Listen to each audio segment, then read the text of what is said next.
My name is Lauren Stagner from Mrs. Handelman's Debate and Broadcasting class. I have a couple questions for the new superintendent, Mr. Menozzi.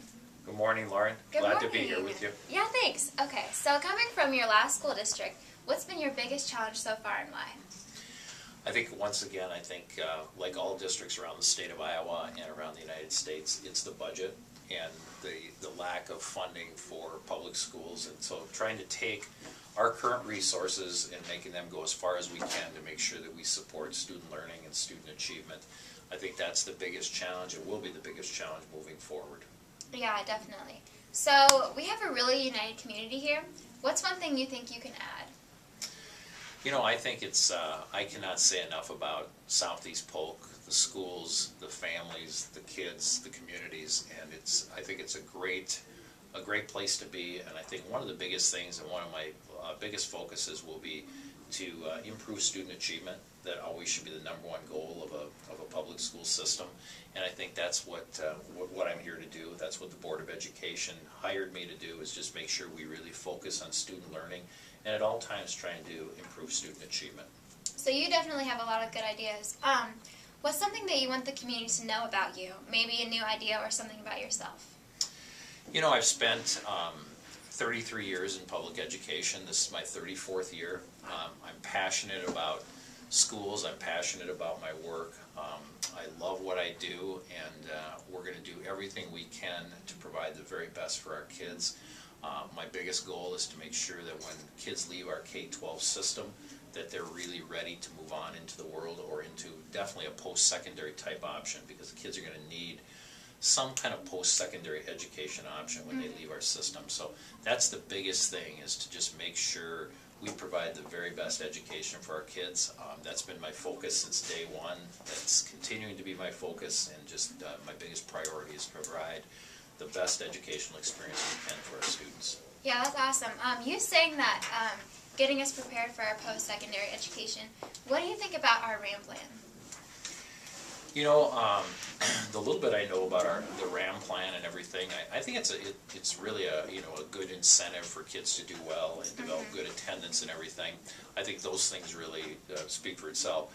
Probably one of the worst things about it, or a challenge with it, is that kids are going to be taking more and more high-stakes examinations when they go on into college, ACT-type tests.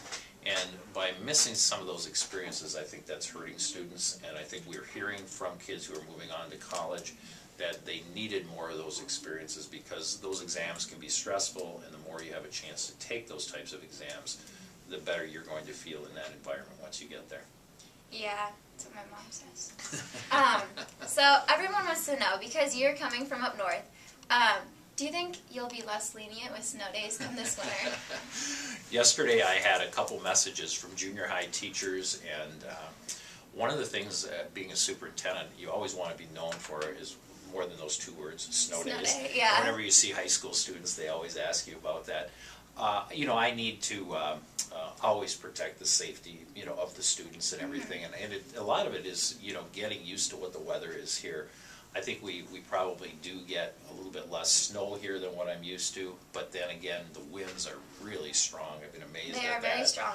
Really strong winds. Really strong winds, so I can kind of tell, Lauren, you're probably advocating for snow days, things like that. So, but, we just try to make the best decision, and I'll work every day with our Director of Transportation, and he'll get out on the roads, and that's what I'm used to, and we'll just drive the roads, and I have to get used to how well the roads are plowed and things like that, too. So it's a tough decision. It really is. It's sometimes it's you try to make the best decision based on the information you have at the time. Getting ready for the winter, I don't know if that whole decision-making process is very known. What goes into deciding if it's going to be a snow day or if the roads are safe enough? We use, beginning at about 3:30 in the morning, 3:30. we use our Director of Transportation and our Director of Buildings and Grounds, and they both go to separate areas of the district. I'll also probably get out and drive the roads. And then we'll touch base again about 4:30 in the morning, and again at about 5 o'clock in the morning, and just come together and see what we're seeing and everything.